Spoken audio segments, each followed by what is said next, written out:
La pluie et la neige qui descendent des cieux n'y retournent pas sans avoir abreuvé la terre. Ainsi ma parole qui sort de ma bouche ne me reviendra pas sans résultat. Cette parole de Dieu citée dans le prophète Isaïe, cette parole utilise une comparaison simple pour nous. La pluie qui tombe et qui arrose la terre. Et nous le comprenons bien, la pluie ne tombe pas sans avoir donné son eau à la terre, sans avoir vivifié la terre. Eh bien, Dieu nous dit aujourd'hui, ma parole, c'est pareil. La parole de Dieu ne revient pas sans avoir porté du fruit. Cette parole de Dieu, elle est pour notre cœur, pour notre intelligence. Aujourd'hui, comme à chaque messe, il y a une parole pour chacun de vous. Alors peut-être l'avez-vous déjà entendu dans l'Évangile ou dans un autre texte, peut-être viendra-t-elle un peu plus tard dans la messe, mais il y a une parole de Dieu pour vous,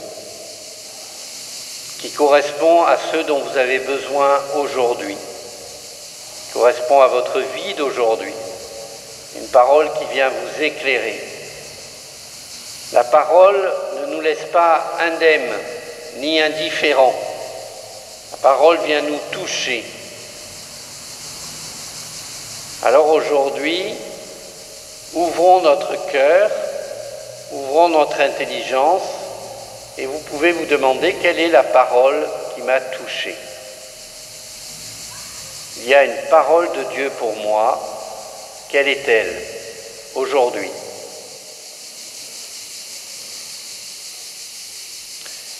Dans l'Évangile, Jésus raconte la parabole du semeur. Ce semeur, alors tous ceux qui connaissent la terre, tous ceux qui connaissent la vie de la ferme ont en tête l'image d'un semeur. Ce semeur est sorti pour semer le bon grain. Et il en sème partout. Il en sème sur la bonne terre, sur le sol pierreux, sur le chemin, là où il y a des ronces. On pourrait croire que ce semeur est aveugle ou qu'il est bête. Pourquoi sème-t-il partout ? Pourquoi ne concentre-t-il pas ses bons grains sur la bonne terre ? Ça serait quand même plus intelligent. C'est ce qu'on fait d'habitude. Ou alors ce qu'on fait, on dépierre, on enlève les pierres, on enlève les ronces, et puis on transforme la mauvaise terre en bonne terre. Ce semeur commence par semer partout. Évidemment, la parole de Dieu n'est pas idiote. Jésus n'est pas idiot. S'il nous dit cela, c'est pour nous dire que Dieu sème dans le cœur de tous les hommes. Il n'y a pas une seule personne qui ne soit pas visée, atteinte par la parole de Dieu. Dieu veut parler au cœur de tous les hommes. Il n'exclut personne, il va partout, même là où on n'a pas envie de l'écouter, même quand on n'est pas prêt à l'écouter. Ce matin, je ne vous demanderai pas de savoir si vous êtes dans la bonne catégorie, la catégorie de la bonne terre ou l'autre catégorie. Car à vrai dire, chacun de nous dans nos vies, nous avons traversé des périodes où nous avons été tantôt la terre avec des ronces, tantôt la terre avec des pierres, tantôt le chemin, tantôt la bonne terre. Nous avons traversé tous ces moments, ça nous est arrivé à tous. Et aujourd'hui, vous pouvez vous demander avec simplicité, où en suis-je ?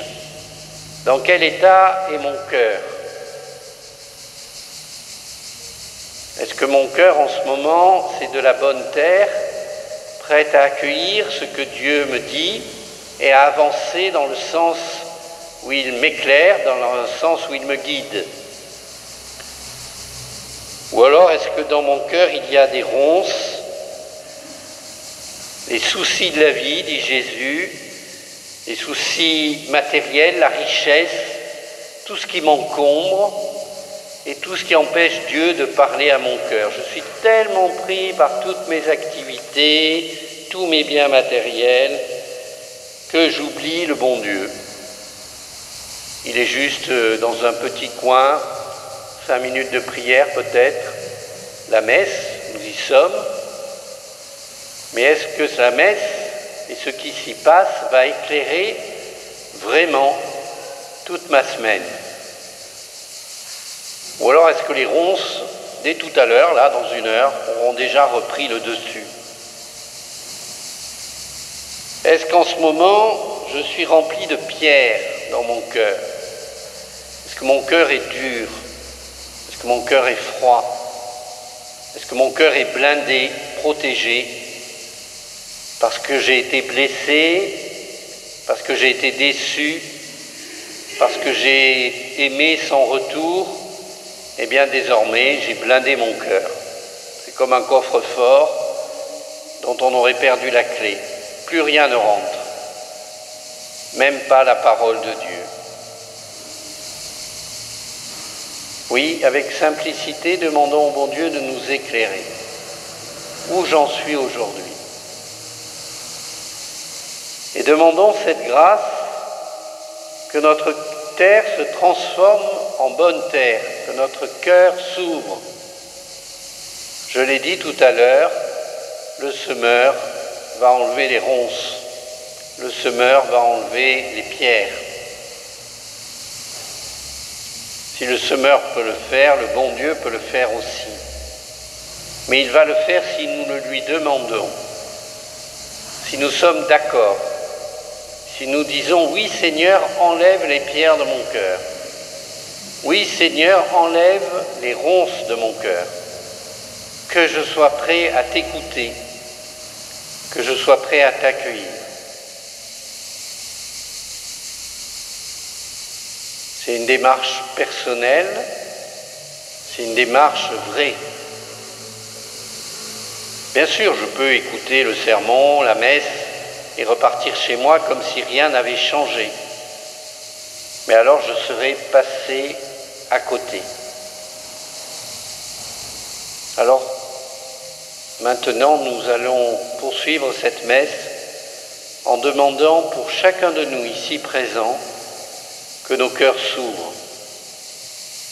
Faites-le pour vous, faites-le pour ceux et celles qui sont à côté de vous.